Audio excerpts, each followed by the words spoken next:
Sometimes the most powerful people in the emotional world are not the loudest, not the boldest, and not the ones demanding attention.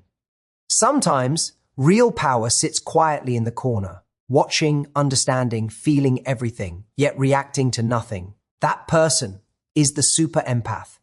A super empath doesn't destroy an avoidant with drama or confrontation. They don't need to raise their voice. They don't need to chase. What they do is far more profound. They shift the emotional equation without saying a word. They unravel the avoidance patterns by simply being who they are, intuitive, grounded, and emotionally self-aware. Avoidants are used to partners who bend, who overgive, who anxiously try to decode their distance. They are used to holding the emotional upper hand. But a super empath? They're a different breed. They don't just feel deeply, they see clearly. And clarity is the one thing an avoidant can't hide from. The confidence of an avoidant starts to crack when they realize the empath isn't impressed by their detachment anymore. The empath's silence speaks louder than any argument. Their emotional independence becomes confusing. Their calmness becomes threatening.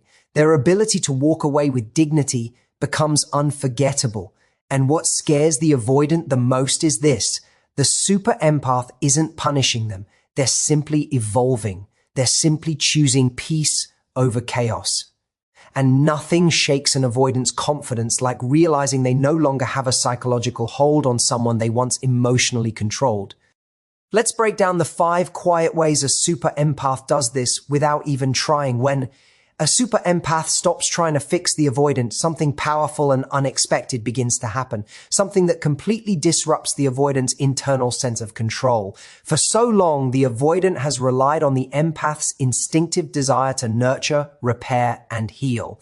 Avoidants unconsciously expect people to take responsibility for the emotional space they themselves refuse to engage in. They are used to partners who stretch themselves thin just to keep the connection alive, who analyze every distant text, who smooth over every emotional withdrawal, and who carry the weight of both sides of the relationship. But when a super empath reaches the point where they finally see that this dynamic is not a reflection of love, but a pattern of emotional self-neglect, they stop participating in it. And that shift hits the avoidant harder than anything else ever could. What quietly shakes the avoidant is the realization that the empath's refusal to fix them is not an act of punishment. It's an act of clarity.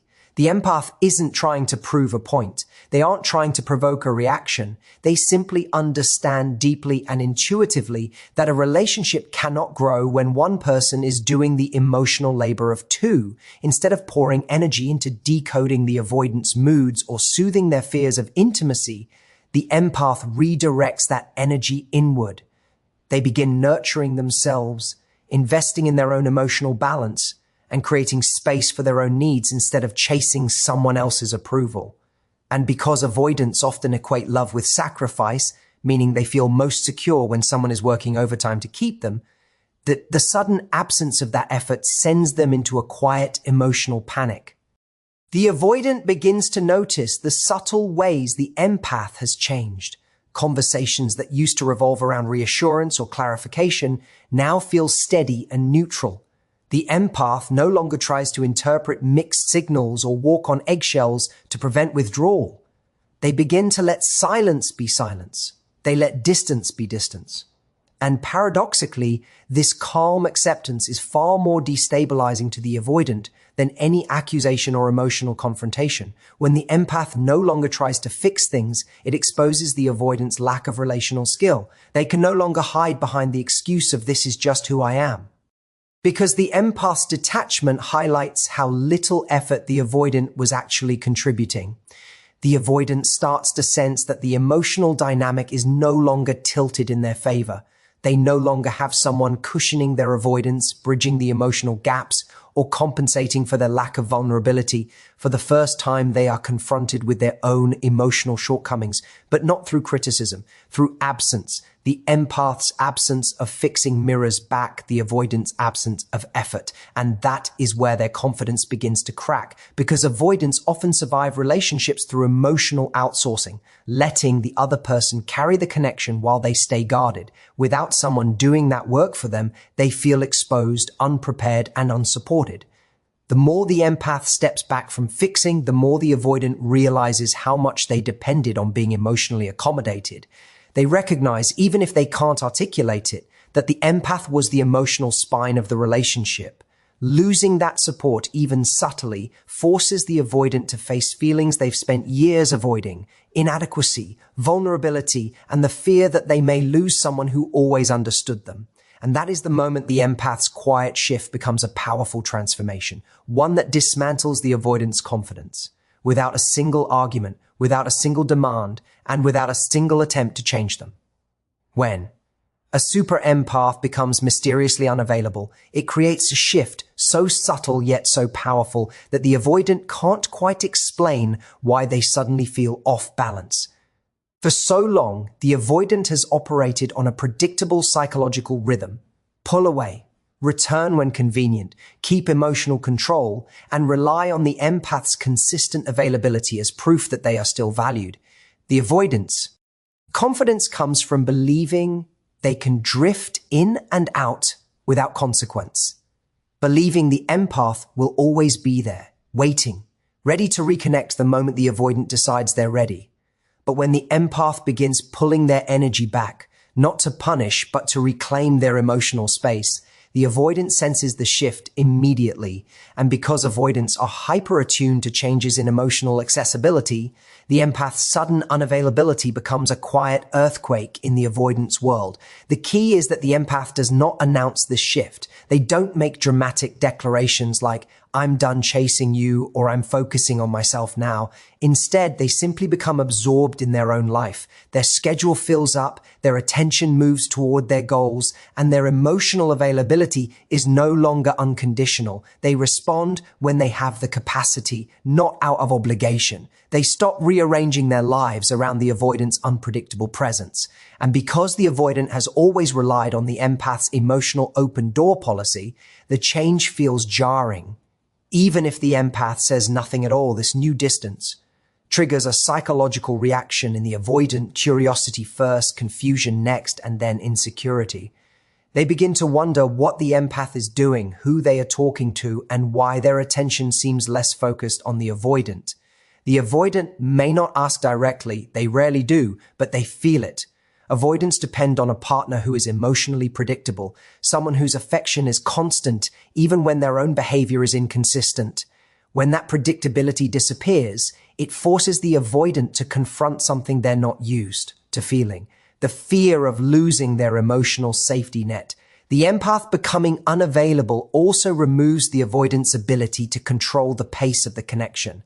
Avoidants like to dictate the tempo of closeness, intimacy when they feel safe, distance when they feel overwhelmed. But when the empath withdraws their accessibility, the avoidant loses that control. Suddenly, the avoidant can't just drop back in expecting the empath to brighten or soften. They can't rely on a warm welcome after days or weeks of emotional absence. This unexpected lack of access disrupts the avoidant's emotional equilibrium because it forces them to face the possibility that the empath's world might not revolve around them after all. More importantly, the empath's distance is calm, not resentful. That calmness is deeply unsettling to the avoidant.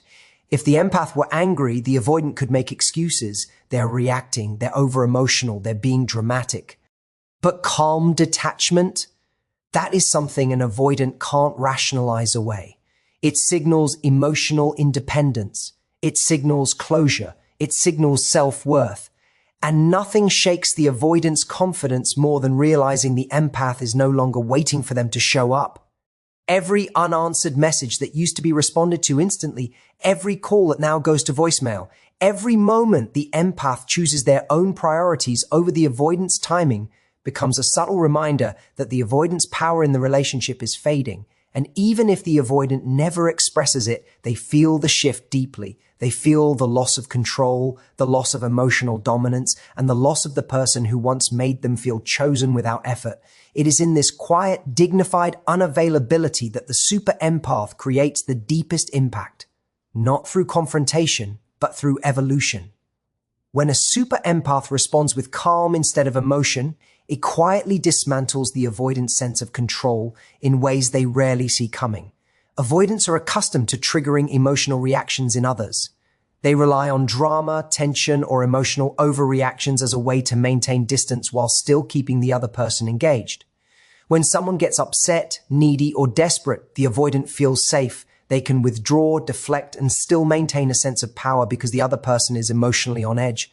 But the moment the empath refuses to play into that dynamic, the avoidant experiences an unfamiliar and unsettling energy: composure. Calmness is not apathy, it is a steady, grounded presence that doesn't react to manipulation, withdrawal, or passive-aggressive behavior. It is a mirror reflecting back exactly what the avoidant is doing without the emotional chaos they are used to evoking. The effect of calm on an avoidant is profound because it exposes the inconsistent side of their own behavior. When they withdraw or act distant, instead of getting a flurry of anxious messages, pleading calls, or attempts to decode their silence, the empath simply remains composed. This lack of reaction forces the avoidant to confront a reality they usually avoid: the fact that their emotional games no longer control the room. Calmness is confusing to an avoidant because it requires them to step outside of their habitual patterns, to understand why the other person isn't triggered. They can feel the presence of care, attention, and awareness, yet they cannot manipulate it. The empath's stability becomes a quiet, unspoken challenge that the avoidant can neither ignore nor dominate. The super empath's calm also communicates strength without aggression. Avoidants fear confrontation but thrive on tension. They can manage, deflect, and escape conflict with ease. But calmness is different. It doesn't demand anything, it doesn't escalate, and it doesn't seek validation. It's an unshakable signal that the empath's emotional center is intact, regardless of the avoidant's attempts to destabilize it. This subtle demonstration of self-control forces the avoidant to notice their own internal turbulence. They might not articulate it, but inside, there's a growing sense of disorientation.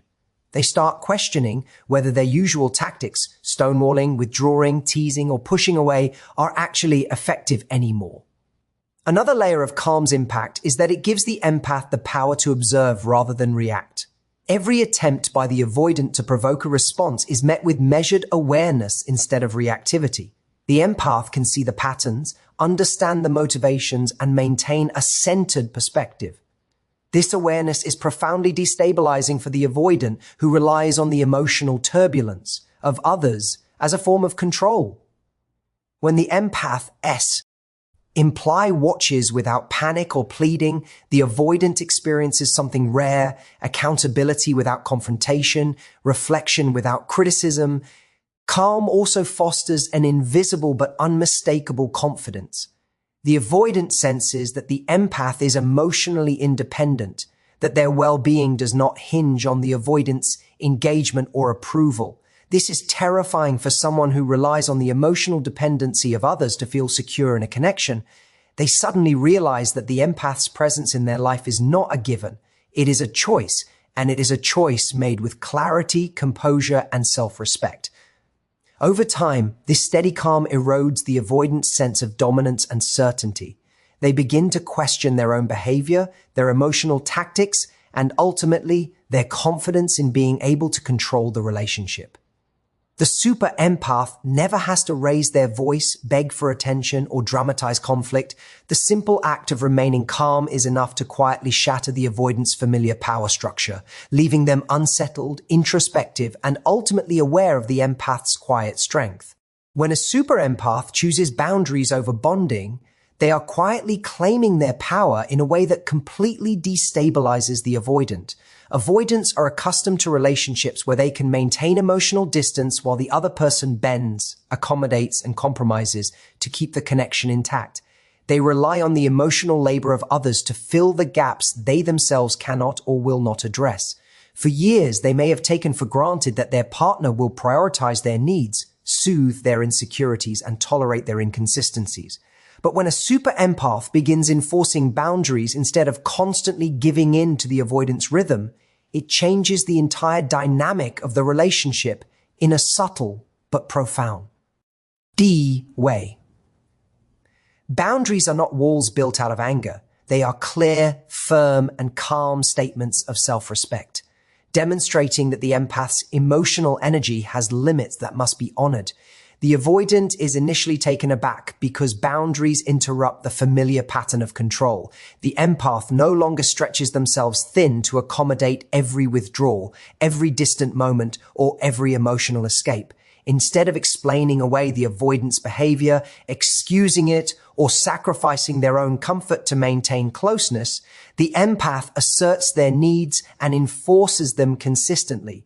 Whether it's protecting their time, refusing to be manipulated into late-night conversations when they are exhausted, or simply stating what they will and will not tolerate, boundaries create a quiet but undeniable shift in the power dynamic. Avoidants, who thrive on emotional predictability and dependency, are confronted with the reality that the empath is no longer perpetually available to absorb the emotional chaos they create. Boundaries also act as a mirror, reflecting the avoidant's behavior back at them.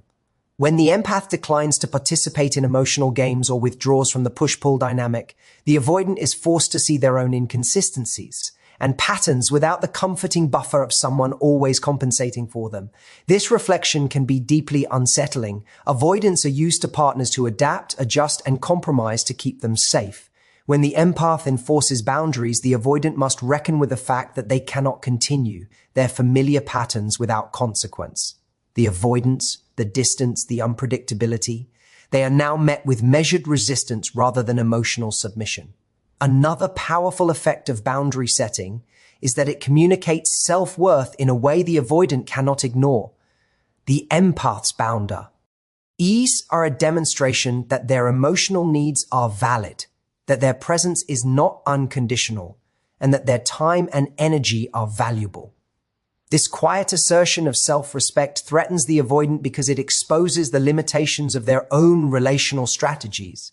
They realize that love and attention are no longer automatically available to them, and this uncertainty begins to chip away at their confidence. Boundaries also force the avoidant to engage in self-reflection.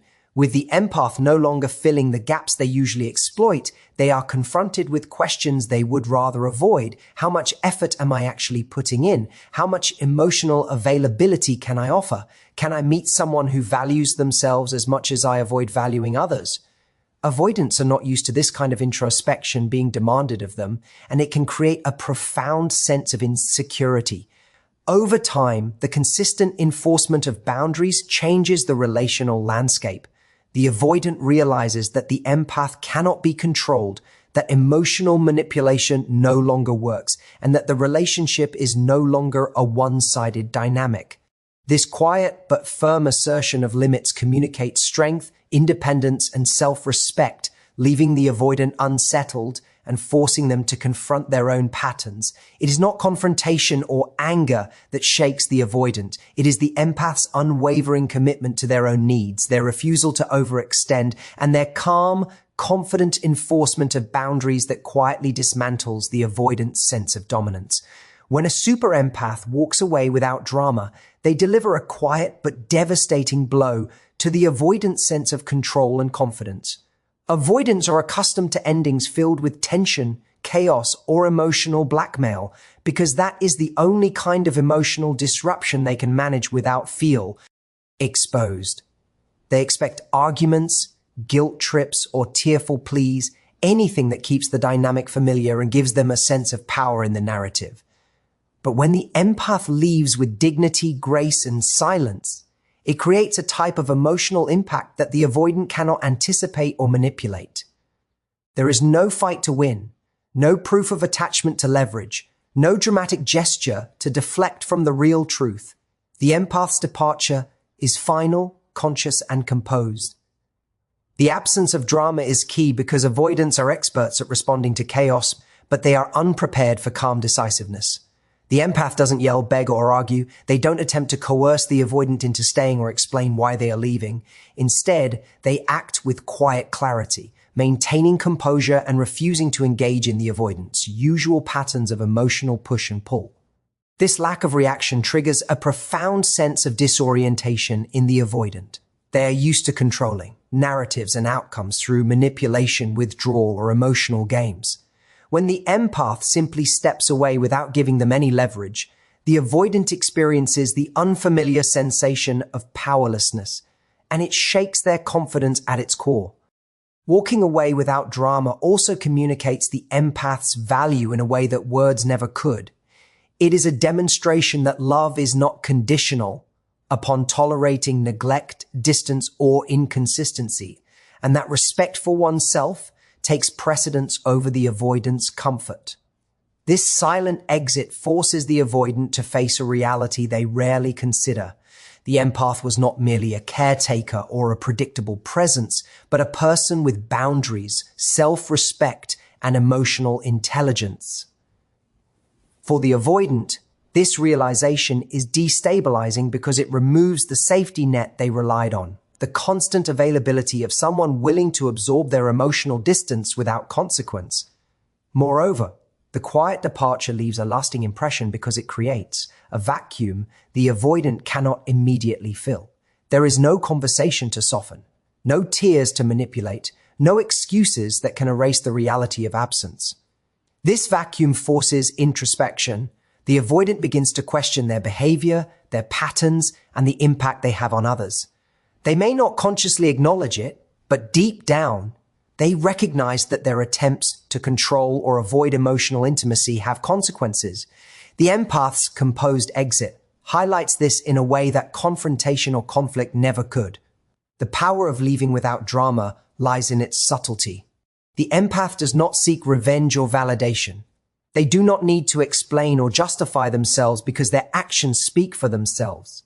This level of calm, confident detachment is terrifying to the avoidant because it demonstrates that the empath can love deeply while also detaching completely. It reveals that connection is a choice, not a guarantee, and that their habitual tactics no longer have sway over someone emotionally aware.